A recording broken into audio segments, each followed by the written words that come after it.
नमस्कार साथियों, SL classes के इस ऑनलाइन पोर्टल में आप सभी विद्यार्थी गणों का हार्दिक स्वागत एवं अभिनंदन। साथियों, आज की क्लास के अंदर उसी पैटर्न को अपन आगे बढ़ाते हुए आज की क्लास को अपन गति देंगे और भौतिक विज्ञान के चैप्टर चल रहे थे और भौतिक विज्ञान के अगले टॉपिक जो मैंने आपको कल की क्लास में बताया था कि डिस्कस करेंगे ऊष्मा, हीट, जिसको इंग्लिश में कहते हैं।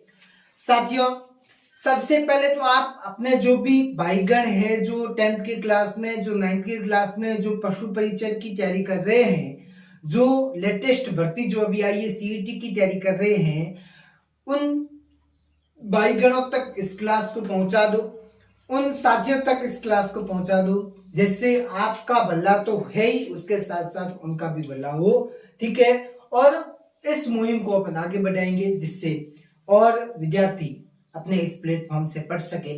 ठीक है, तो अंत में जरूर बताना कैसी लगी क्लास। में पूरी मेहनत करता हूँ, पूरी कोशिश करता हूँ आपको इस क्लास से पूर्ण संतुष्टि हो। नोट्स मेकिंग पैटर्न में देता हूँ, सारी मटेरियल है वो बोर्ड के ऊपर लिखा हुआ रहता है, आपको समझाने की कोशिश करता हूँ मटेरियल से, क्योंकि कम समय के अंदर अधिक चीज आप तक पहुंच सके, इस बात को मैं हमेशा ध्यान रख के इस क्लास को देता हूं। तो आज की टॉपिक के अंदर साथी गणों, मेरे विद्यार्थी गणों, अपन अध्ययन करेंगे ऊष्मा, जिसको इंग्लिश में हीट कहते हैं। हीट का एक शाब्दिक अर्थ होता है ताप, कह सकते हैं। एक तरीके से किसी वस्तु को आकार में परिवर्तन करवाने के लिए, एक उसकी स्थिति के अंदर परिवर्तन करवाने के लिए, या किसी भी वस्तु के अंदर अभिक्रिया करवाने के लिए हीट एकमात्र, ऊष्मा एकमात्र ऐसा उपकरण है जिसको वस्तु के अंदर अभिक्रिया करवाने में या फिर अन्य किसी स्थिति के अंदर परिवर्तन करवाने के लिए इसका एक कारगर स्रोत है, कारगर पदार्थ है। चल, हीट जिसको इंग्लिश में अपन ऊष्मा कहते हैं, ये 2 क्लासें चलेगी। आज की क्लास में, कल की क्लास में भी अपन हीट को ही पढ़ेंगे। थोड़ा बड़ा टॉपिक है, इसलिए अच्छे से धीरे धीरे इस टॉपिक को करेंगे, जैसे किसी भी प्रकार की कोई समस्या न हो, इस बात को हमेशा ध्यान रखेंगे। ऊष्मा ऊर्जा का वह रूप है, ऊष्मा या फिर कह सकते हैं हीट ऊर्जा का वह रूप है। यह वह ऊर्जा है जो एक वस्तु के दूसरी वस्तु में तापांतरण के कारण स्थानांतरित होती है। ताप के अंतर के कारण एक वस्तु से दूसरी वस्तु में तापांतरण, मतलब ताप के अंतर के कारण क्या होती है, स्थानांतरित होती है। साथियों, बहुत मेहनत करता हूँ, बहुत कोशिश करता हूँ आपको ये चीज समझाने के लिए, इसलिए इस क्लास को लाइक जरूर करना। यह वह ऊर्जा है जो एक वस्तु से दूसरे वस्तु में क्या होती है, तापांतरण के कारण क्या होती है, स्थानांतरित होती है। मतलब जैसे देखो, एक स्थान से दूसरे स्थान में की बदली, जो ताप में परिवर्तन करवायो, कई दी वस्तु में ताप दियो, जैसे ताप दियो वैसे ही उन वस्तु रे में कहीं हो गयो स्थानांतरण हो गयो, ऊर्जा रो स्थानांतरण। चलो आगे बात समझ में, यही है इसका परिचय। आगे देखो, किसी वस्तु की उष्णता की कोटि की माप, किसी भी वस्तु की उष्णता, उष्णता मतलब ताप की कोटि की माप, की कोटि मतलब जो ताप की जो कोटि होती है, कोटि को पहनने वाली कोटि वो नहीं, ताप की कोटि क्रियाशीलता, ताप की कोटि या क्रियाशीलता कह सकते, क्रियाशीलता की माप, अर्थात वस्तु की गर्माहट या ठंडेपन को बोध कराने वाली ऊष्मीय अवस्था को ताप कहते हैं। कोई भी वस्तु है उसकी उष्णता की कोटि की माप, मतलब कितनी वस्तु क्या है, उसकी क्रियाशीलता क्या है, वो किस पर निर्भर करेगी, वस्तु कितनी गर्म है या वस्तु कितनी ठंडी है। तो उस वस्तु के अंदर उसकी ठंडेपन या उस वस्तु की गर्माहट का बोध क्या कहलाता है, उस वस्तु की ऊष्मीय अवस्था की क्या कहते हैं, ताप कहते हैं। ऊष्मीय अवस्था की क्या कहते हैं, ताप कहते हैं, टेम्परेचर कहते हैं। आगे बात समझ में। अब वस्तु की कोटि का कैसे पता चलेगा, ऊष्मीय कोटि का कैसे पता चलेगा, वो वस्तु कितनी ठंडी है या कितनी गर्म है, उसका बोध करवाएंगे। ताप की माप को तापमापी के माध्यम से मापा जाता है, इसको इंपोर्टेंट कर लेना। टेम्परेचर को किससे मापते हैं, तापमापी के माध्यम से मापा जाता है। किसके माध्यम से मापा जाता है, तापमापी के माध्यम से मापा जाता है। तापमापी के द्वारा अपन पता करते हैं कि वस्तु कितनी गर्म है या कितनी ठंडी है। आगे देखो साथियों, ताप को मापने के लिए विभिन्न स्केल प्रचलन में आए। जैसे देखो एक बात और मैं बता देता हूँ, क्लास के बीच में बता रहा हूँ। जैसे ये ऊष्मा वाला हीट वाला टॉपिक मैं आपके 10th के सिलेबस में करवा चुका हूँ, अभी लेटेस्ट करवाया, कुछ ही दिनों पहले करवाया, तो वहां पे शॉर्ट थी और इसको मैंने देखा कि इसके अंदर से अच्छे क्वेश्चन बन सकते हैं और ये थोड़ा विस्तृत थे, इसलिए इस वाले टॉपिक को मैं मतलब एकदम धीरे धीरे और 2-3 क्लासों में करवाने वाला हूँ, जिससे क्या हो कि ऊष्मा का कहीं भी जिक्र हो तो आप किसी भी प्रश्न को गलत नहीं करोगे, नहीं करोगे, नहीं करोगे। ये संजय सर का वादा रहता है हमेशा आपसे, और इस वादे पे संजय सर हमेशा खरे उतरते हैं। ठीक है, आगे देखो। सेल्सियस पैमाना, ताप मापने के लिए 2-3 अपन पैमाना का उपयोग करते हैं, जैसे सेल्सियस पैमाना हो गया, फ़ारेनहाइट पैमाना हो गया या केल्विन पैमाना हो गया। इन पैमानों के माध्यम से, इन पैमानों के माध्यम से, इन स्केल्स के माध्यम से क्या करते हैं, ताप को मापने का उपयोग करते हैं। इस पैमाने में जल के हिमांक बिंदु को, इस पैमाने से जल के हिमांक बिंदु को 0 डिग्री सेल्सियस तथा भाप बिंदु को 100 डिग्री सेल्सियस अंकित कर इनके मध्य ताप को 100 डिग्री बराबर भागों में क्या करते हैं, बांट देते हैं। मतलब कहने का मतलब ये है, जल का हिमांक बिंदु है मतलब गलनांक 0 डिग्री सेल्सियस बता चुका हूं मैं, आपको बता चुका हूं। ठीक है, और भाप बिंदु को 100 डिग्री सेल्सियस मतलब टेम्परेचर को 100 डिग्री सेल्सियस अंकित कर इनके मध्य, इनके माप को 100 का अंतर है, 0 से 100 के बीच में 100 अंतर है, तो 100 बराबर भागों में क्या कर देते हैं, बांट देते हैं।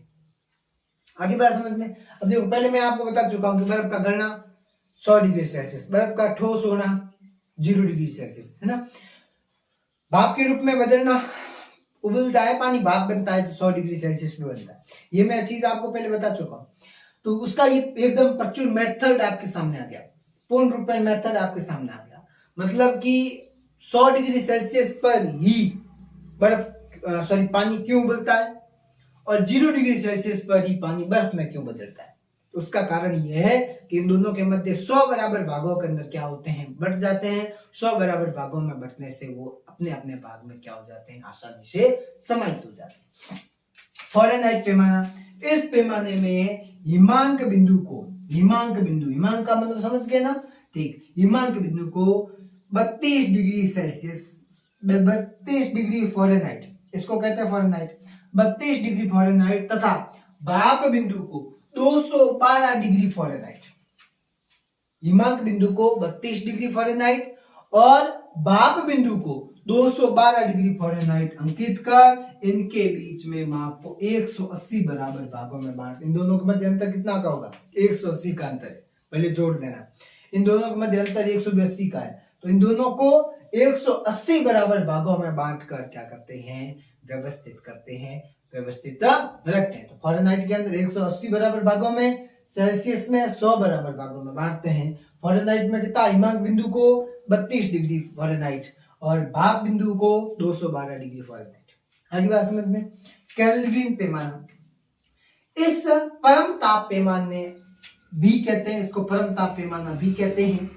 इसके अंतर्गत जल के हिमांक बिंदु को 273 केल्विन ताप तथा जल के क्वथनांक बिंदु को 373 केल्विन ताप मापा जाता है, ताप लिया जाता है।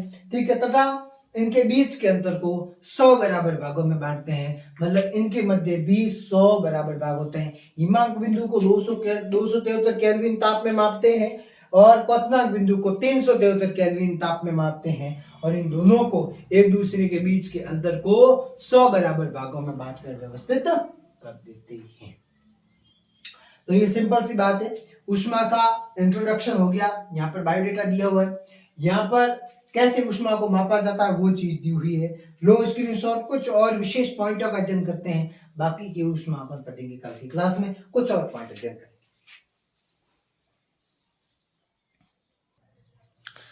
चलो साथियों आगे देखो, ऊष्मा हीट। देखो साथियों, अपने ऊपर लिखा हुआ है SL क्लासेस स्टडी पॉइंट, अपना टेलीग्राम चैनल है, इस टेलीग्राम चैनल से जुड़ जाओ।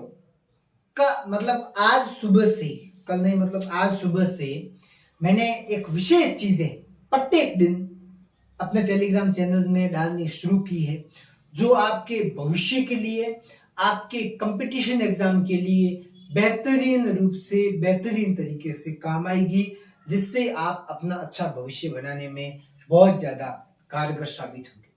ठीक है, जिसमें अब तक लगभग 83-84 एक इसमें उसके अंदर सब्सक्राइबर है, आप उसके अंदर जाओ, जुड़ो, जिससे आपको आसानी होगी बेहतरीन तरीके से बेहतरीन भविष्य के लिए। आपको एक अच्छी रणनीति आपको प्राप्त होगी, अच्छी चीजें पढ़ने को मिलेगी। ठीक है, देखो आज की क्लास में आगे देखो क्या है, ये इंपॉर्टेंट पॉइंट है, इस इंपॉर्टेंट पॉइंट कर लेना। स्वच्छ मानव शरीर का सामान्य तापमान 98.6 डिग्री फ़ारेनहाइट या 37 डिग्री सेल्सियस या 310 डिग्री केल्विन होता है। स्वस्थ मानव शरीर का सामान्य तापमान फ़ारेनहाइट में 98.6 डिग्री फ़ारेनहाइट, सेल्सियस में देखें तो 37 डिग्री सेल्सियस और 310 केल्विन में 310 डिग्री केल्विन, ये मानव शरीर का सामान्य तापमान है। शरीर के तापमान का माप करने हेतु डॉक्टरी थर्मामीटर का उपयोग करते हैं।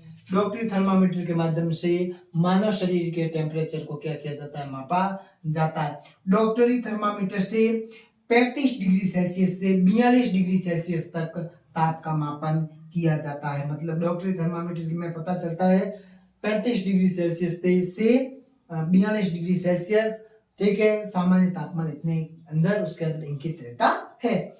पारायुक्त तापमापी से -39 डिग्री सेल्सियस से -39 डिग्री सेल्सियस से -350 डिग्री सेल्सियस तक तापमान मापा जाता है। मतलब जो पारायुक्त तापमापी होती है, जिसके अंदर पारे का तापमान नहीं होता, ठीक है, जो पारा उसके अंदर उपस्थित नहीं रहता, ऐसी तापमापी में -39 डिग्री सेल्सियस से -350 डिग्री सेल्सियस तक का इसके अंदर क्या होता है, ताप मापा जाता है। -40 डिग्री सेल्सियस से कम तापमान का माप करने हेतु एल्कोहल युक्त द्रव तापमापी का उपयोग किया जाता है। मतलब जब तापमान की स्थिति -40 डिग्री से कम होती है, इस स्थिति के अंदर एल्कोहल युक्त जो तापमापी होती है उसका उपयोग किया जाता है, क्योंकि जो एल्कोहल होता है वो -115 डिग्री सेल्सियस तापमान पर क्या होता है, जमता है। ठीक है, इसलिए उसको क्या किया, इसका उपयोग किया जाता है। -40 डिग्री सेल्सियस से कम तापमान होता है, इस स्थिति के अंदर इसका उपयोग किया जाता है, एल्कोहल युक्त तापमापी का उपयोग किया जाता है। तो इसको भी इंपॉर्टेंट कर लेना। सिद्धांत रूप से अभिव्यक्त ताप की कोई सीमा नहीं होती। एक सिद्धांत के अनुसार ताप की कोई सीमा नहीं होती, कोई न्यूनतम ताप नहीं होता, परंतु न्यूनतम ताप की सीमा है किसी मतलब एक अभिव्यक्त है, कोई भी ताप की कोई सीमा नहीं होती, पर न्यूनतम ताप की एक सीमा है। किसी वस्तु का ताप -273.15 सेल्सियस डिग्री सेल्सियस से कम नहीं हो सकता। मतलब एक मान मापा जाता है, न्यूनतम ताप का मापा जाता है कि कोई भी तापमान -273 -273.15 डिग्री सेल्सियस से कम नहीं हो सकता। ठीक है, इसे परम शून्य ताप कहते हैं। परम शून्य ताप अगर आप नाम दे तो कितना हो सकता है, -273.15 डिग्री सेल्सियस, ये परम ताप शून्य है। केल्विन पैमाने पर इसे ओके लिखते हैं। केल्विन पैमाने पर ऐसा अगर इतना तापमान हो जाता है तो वहां पर क्या लिखा होता है, ओके लिखा होता है। उष्मा का मात्रक भी जूल होता है, इसको इंपॉर्टेंट कर लेना। उष्मा का मात्रक जूल होता है, लेकिन केल्विन भी प्रचलित मात्रक है। उष्मा का मात्रक जूल होता है, पर केल्विन भी उष्मा का मात्रक दिया हुआ रहता है। कोई वस्तु सेल्सियस के अंदर मापनी है तो उसका मात्रक सेल्सियस हो जाएगा।